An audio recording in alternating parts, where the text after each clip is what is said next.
ನಮ್ಮ ಉಸ್ತುವಾರಿ ಸಚಿವರಾದ ಈಶ್ವರ್ ಖಂಡ್ರೆಯವರ ಅಧ್ಯಕ್ಷತೆಯಲ್ಲಿ ಇಲ್ಲಿನ ಜನಪ್ರಿಯ ಶಾಸಕರಾದ ಶರಣು ಸಲಗರ್ ಅವರ ಕಾರ್ಯಾಧ್ಯಕ್ಷತೆಯಲ್ಲಿ 2 ದಿನಗಳ ಕಾರ್ಯಕ್ರಮ ಬಹಳ ಯಶಸ್ವಿಯಾಯಿತು.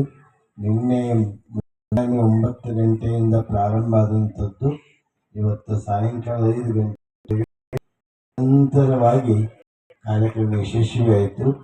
ಈ ಕಾರ್ಯಕ್ರಮದ ಒಂದು ನಿರ್ಣಯಗಳು ಇದೆ. ಆ ನಿರ್ಣಯಗಳನ್ನು ನಾವು ಘೋಷಣೆ ಮಾಡ್ತೀವಿ.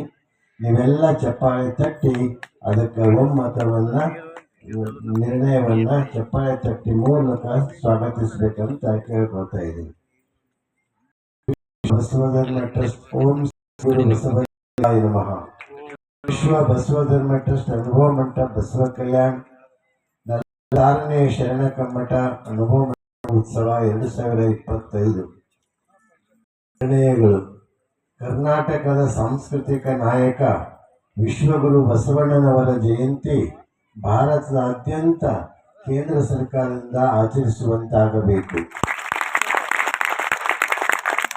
2ನೇದಾಗಿ, ಲಿಂಗಾಯತರು ಭೌಗೋಳಿಕವಾಗಿ ಹಿಂದೂಗಳು ಆಗಿದ್ದಾರೆ, ಆದರೆ ಧಾರ್ಮಿಕವಾಗಿ ಲಿಂಗಾಯತ ಸ್ವತಂತ್ರ ಧರ್ಮವಾಗಿದೆ. ಅದಕ್ಕಾಗಿ ಲಿಂಗಾಯತ ಧರ್ಮಕ್ಕೆ ಕೇಂದ್ರ ಸರ್ಕಾರದಿಂದ ಸಂವಿಧಾನಾತ್ಮಕವಾಗಿ ಅಲ್ಪಸಂಖ್ಯಾತ ಧರ್ಮ ಮಾನ್ಯತೆ ಘೋಷಣೆಯಾಗಬೇಕು. 3ನೇದು, ಬಸವ ಕಲ್ಯಾಣದಲ್ಲಿ ವಚನ ವಿಶ್ವವಿದ್ಯಾಲಯ ಸ್ಥಾಪನೆಯಾಗಬೇಕು. 4ನೇದು, ದೇಶದಲ್ಲಿದ್ದ ಶರಣರ ಸ್ಮಾರಕಗಳ ರಕ್ಷಣೆ ಮತ್ತು ಅಭಿವೃದ್ಧಿಗಾಗಿ, ಅಂದ್ರೆ ದೇಶದಲ್ಲಿದ್ದಂದ್ರೆ ಭಾರತ ದೇಶದಲ್ಲಿ ಅನೇಕ ಶರಣರ ಸ್ಮಾರಕ ಅದಾವ. ತೆಲಂಗಾಣದಲ್ಲಿ ಅದಾವ, ಮಹಾರಾಷ್ಟ್ರದಲ್ಲಿ ಅದಾವ, ತಮಿಳುನಾಡಿನಲ್ಲಿ ಅದಾವ, ನಮ್ಮ ಕೇರಳ, ನಮ್ಮ ಧೂಪದ ಗೊಗ್ಗವೆ ಆಕೆ ಕೇರಳದಿಂದ ಬಂದಿದ್ದಾಳ. ಈಗ ಅನೇಕ ಕಡೆ ಶರಣರ ಸ್ಮಾರಕ ಅದಾವ. ಅವು ರಕ್ಷಣೆ ಇನ್ನೊಂದು ಸ್ವಲ್ಪ ದಿವಸದಾಗ ಅವು ಉಳಿಯಂಗಿಲ್ಲ. ಅದಕ್ಕೆ ರಕ್ಷಣೆ ಆಗೋದು ಭಾಳ ಜರುರಿ ಅದ. ಆ ದೃಷ್ಟಿಯಿಂದ 4ನೇ ನಿರ್ಣಯವನ್ನು ದೇಶದಲ್ಲಿದ್ದ ಶರಣರ ಸ್ಮಾರಕಗಳ ರಕ್ಷಣೆ ಮತ್ತು ಅಭಿವೃದ್ಧಿಗಾಗಿ ರಾಜ್ಯ ಸರ್ಕಾರ ಸ್ವತಂತ್ರ ಸಚಿವಾಲಯ ಸ್ಥಾಪಿಸಬೇಕು ಅಂತ ಈ 4 ನಿರ್ಣಯಗಳನ್ನು ಕೈಗೊಳ್ಳಲಾಗಿದೆ. ಇದನ್ನು ಎಲ್ಲ ಪತ್ರಿಕೆಗಳಿಗೆ ಬಿಡುಗಡೆ ಮಾಡ್ತಾ ಇದ್ದೀವಿ.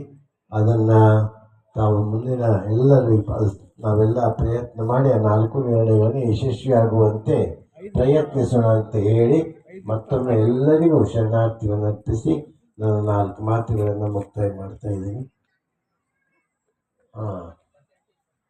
ಮುಂದಿನ ಅನುಭವ ಮಂಟಪದ ಉತ್ಸವದ 2026 ದಿನಾಂಕ ನವೆಂಬರ್ ಕೊನೆಯ ಶನಿವಾರ ಭಾನುವಾರ 28, 29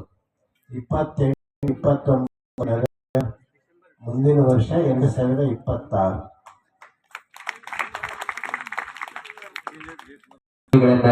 ಇಲ್ಲಿವರೆಗೆ ಮಂಡಿಸಿರುವ ಪರಮ ಪೂಜ್ಯ